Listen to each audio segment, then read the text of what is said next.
This is the Omnis Duo from AlphaTheta, the new brand from Pioneer DJ. It's a second generation all-in-one portable battery powered DJ unit. And it's got a trick up its sleeve that I'm going to start immediately with. I'm going to hit play on this track here. And you can see the track playing at the top. Nothing unusual there, right? But that track has come from Bluetooth on my phone. I literally turned this phone on and hit play on a track in Bluetooth.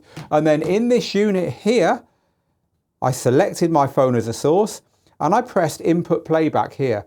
And it recorded 10 minutes worth of what was playing back on my phone. And as it was recording that, it was also showing me on the waveform here, that track, and that track appeared down here, and that track was immediately ready for me to DJ with. I can put cue points on it, I can loop it, I can do anything else that's possible when you're using a track loaded to a deck, just like it were loaded from a normal source.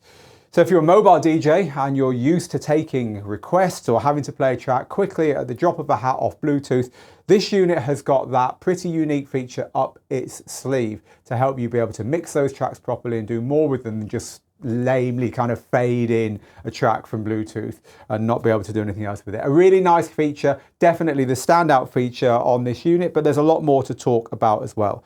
So let's do that. Let's talk about what we've got here. Let's talk about what's good about it, what's not so good about it, who they're aiming this at. So the first thing is, you shouldn't look at this as a cut down version of the Opus Quad, which was the previous all-in-one unit from AlphaTheta, formerly Pioneer DJ. Instead, you should look at it as their version of this, the Denon DJ Prime Go, because it is a portable 2-channel battery powered standalone DJ unit. It has a screen at the top, very, very similar to the screen on this one.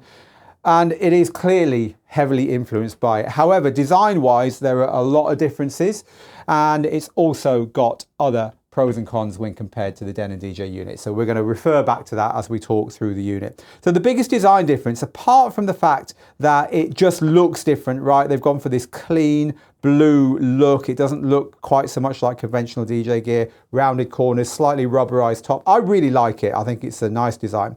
But the biggest design difference is they've made it slightly bigger. And in making it slightly bigger, they've been able to lay the controls out a little bit more conventionally, because of course this screen is pushing everything down, but with this little bit more space, you get the proper vertical, low, mid and high. They've had to push the trim and the color effects knobs to the left here, but that's not really a big change.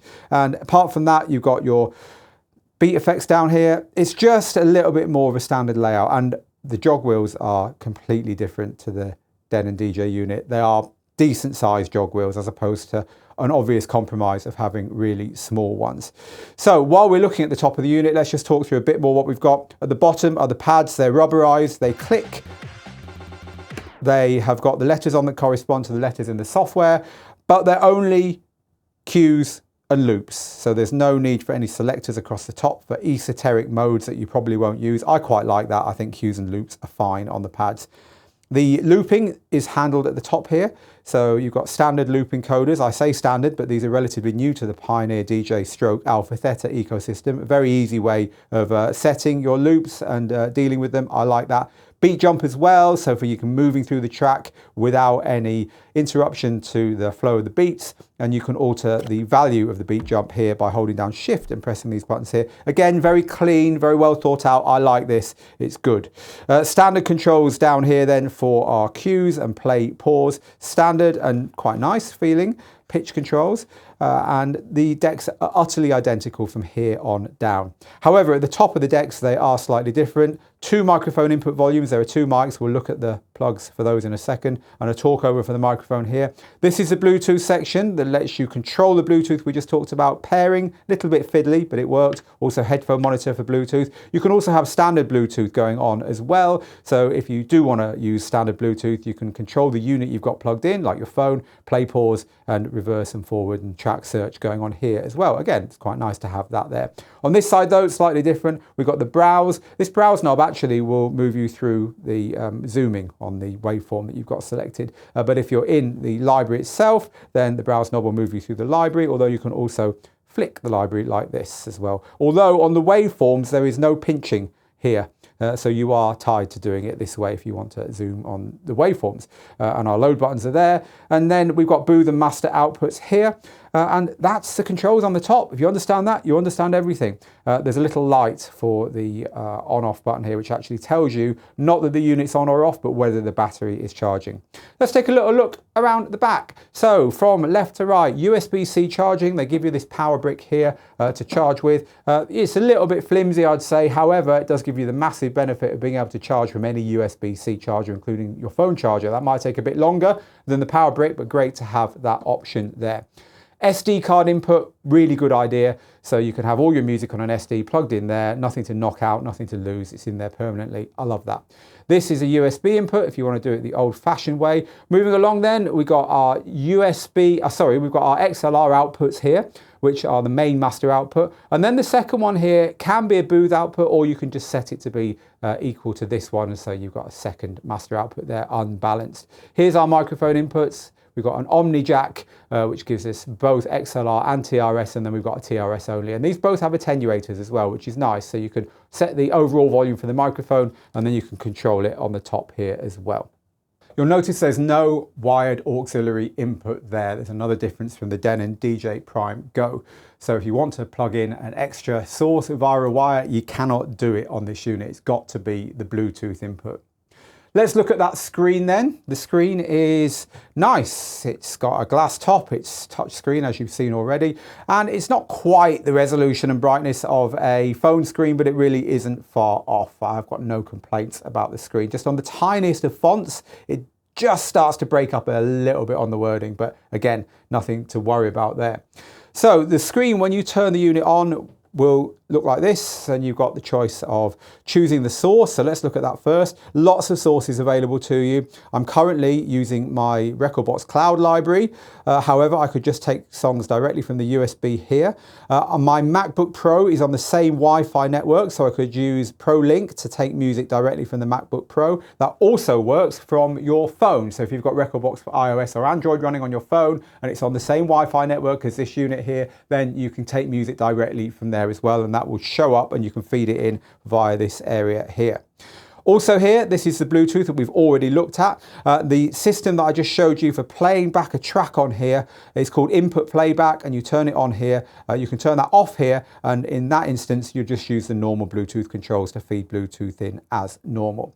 One thing that is conspicuously missing from our inputs here though is any kind of streaming input for Tidal, SoundCloud, Beatport or BeatSource. Again, this is all stuff you find on the Denon DJ Prime Go, which is the closest competitor to this.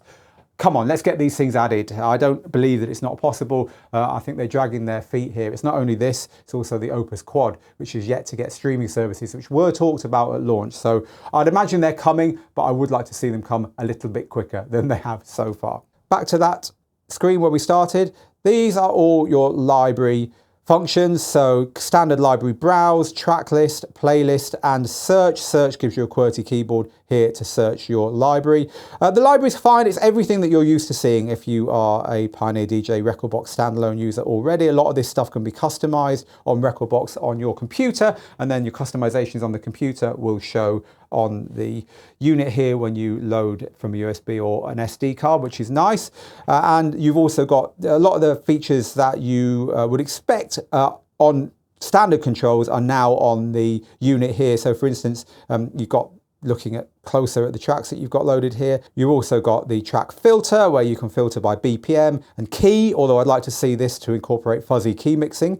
More generally, this is something that they've started to introduce anyway, so they should finish the job and get that on here. Also, you can sort by color, and you can also sort by rating, and tags as well. Tagging is something that Pioneer DJ just does really, really well. Over in the main software, you can set tags for tracks down the right-hand side of the library, and all that stuff will move across and show in the unit. Moving out of the library and into the waveform view, selectable here, you can zoom in and out of the waveform. You can change the color of the waveform. I'll show you how to do that in a minute. You can see the cue points are showing on here as well. On a playing track, you get selections for jog mode. You can set this to vinyl or to normal CDJ style jog mode. Quantize and slip mode is here as well. They've hidden slip mode away down here. It's a little bit difficult to get to it. If you're used to using slip mode, you're going to have to kind of learn how to quickly turn that on and off because it does take a couple of taps. Down at the bottom here is the controls for our pitch control. So we can set it for 6, 10, 16 or wide. And that means that when you move this, you get more or less variance from center on the pitch. You also have the master tempo, which means you can change the tempo of a track without that pitch itself changing. However, there is no key lock past that. You can't say I want to shift the key up or down 1 or 2 notes. You can't key sync, which is a big omission here. It's possible to move through a loaded track down here at the bottom, and you can see that the time elapsed has changed here. We can also change time elapsed to time left by tapping on here, and the waveform helpfully changes its emphasis at the bottom to show us that as well. So on the right hand side of the screen is the effects button, and this lets us choose what is controlled by the color effects and also the beat effects here. Color effects are set to filter by default, but we can tap this button here and choose any of the standard Pioneer DJ effects, space echo, dub echo, crush, sweep, noise and filter. They all sound great. And then we've also got up here the beat effects. So these are the effects that are controlled here. And so we can choose what is being controlled by the beat effects. Again, we've got a selection of effects here: delay echo, transform, flanger, spiral, reverb, pitch and roll. We can choose which channel they work on, and your choices there are microphone, so this is a way of getting microphone effects, which is cool, master, or just channels 1 and 2. You can quantize the beat effects, and the current BPM and beat values are shown there as well for them. And finally, while we're looking at the screen, how to play with the Wi-Fi and Bluetooth connections and get all that lot set up how you want it is on what's called the portability menu, and you tap the little area at the top here to get to that. So here you can see I'm connected by Bluetooth to my iPhone at the moment. You've got a Bluetooth output as well. We'll talk about that in a second, and also Wi-Fi, and you can choose to work on the 2.4 or the 5 gigahertz bands there. There's a dark and a light setting here. It's really nice. So you could choose to play with it set to light if you're playing in the sunshine or whatever, and also a display brightness. There's also an eco mode should your battery not be at 100%, as this one is charged to. So let's talk more about that Bluetooth input and output. So input we've covered. It's got Bluetooth output, which is all right. It's going to confuse some DJs who think they can link with a Bluetooth output to a Bluetooth speaker and DJ, and you can't, because latency makes that a horrible thing. It's like being a musician strumming a guitar and you hear it a second later. It's a no-go. It's a bit of a head scratcher why they've put that in there, to be honest, especially because at the same time as launching this, they launched the Wave 8 speaker, which has got an amazing low latency system built in for wireless DJing.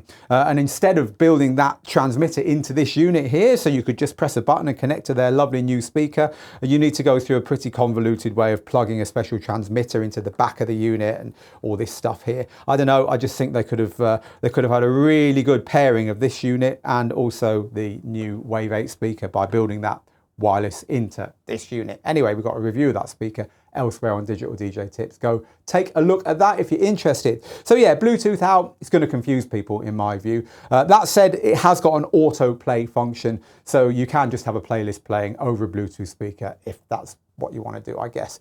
Let's look at some of the other settings in here as well then, so you can just get a flavor for what you can tweak to get this unit working how you want it to work. So again, we're going to go back into that launch menu here. I'm going to tap settings here, and this is where we see these things: microphone, plus and minus for bass and treble, yeah, so you've got complete EQ on the mics, which is great. Here we've got the quantize settings, also got the vinyl break settings, so you can choose how much of a vinyl sound you get when you hit pause on the decks. Cool. Here is the mixer EQ. You can set that to isolate EQ so that the low, mid and high completely cut their frequencies or just dim them down a bit.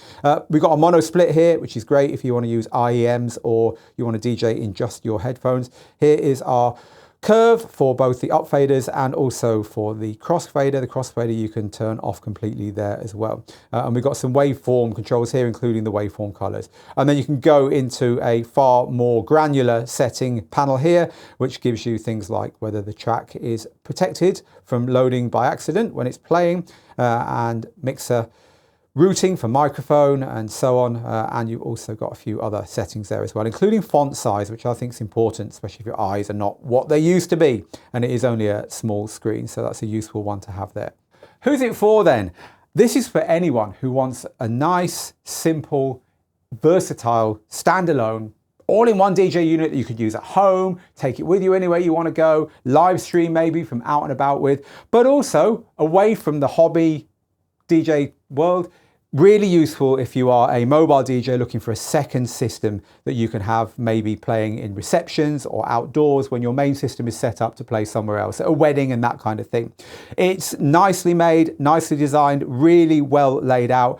I think they've done a brilliant job with making this utterly usable. I immediately took to it, immediately thought, the compromises they've made are good. Yes, it's probably easier to DJ, slightly simpler DJ sets on here because of having to go to the screen to rely on some of the more esoteric functions that you would get buttons for on a bigger unit. But overall, I think the compromises are great. I love the fact that they've said, you know what, pads really are best for cues and loops. I agree. I think some of the other functions on pads are a little bit not used as often as some of the DJ manufacturers think they are, and it means they don't have to have a set of selector buttons here. That's nice. I like that. Good thinking. What I don't like about this, I've already mentioned the lack of key shift. I think that's a big one. I want to see that introduced here. No external input for an auxiliary, and lack of proper connection with their amazing new ultra low latency speaker. I think there's a missed opportunity there. And overall, the software in this is just not as good as the software in the unit we looked at, the Denon DJ Prime Go. Even though potentially it's got the power in it, they just haven't introduced the features. And the big missing feature there is the lack of any streaming services. They really ought to get that one sorted to make this unit and the Opus Quad as well work with all those services that, let's face it, we all use a lot in our day-to-day lives. Not having some kind of streaming in a DJ unit seems to me a bit of a loss. However, it's a solid unit. I think it's going to do well with those people I mentioned. People who don't want the fuss of a laptop when they're out and about DJing, want something small and easy to carry and that's easy to use, and also for mobile DJs looking for that second system. There's a full written review of this over on the Digital DJ Tips website, where you can also find more info about what we think about some of the features that I haven't had time to talk about here. So go take a read of that if you're interested in it, and also let us know what you think in the comments underneath that article, or of course underneath the video on YouTube. So that's the Digital DJ Tips look at the Omnis Duo from AlphaTheta. In the meantime, get good, get out there, make the moments, and I'll see you again very soon.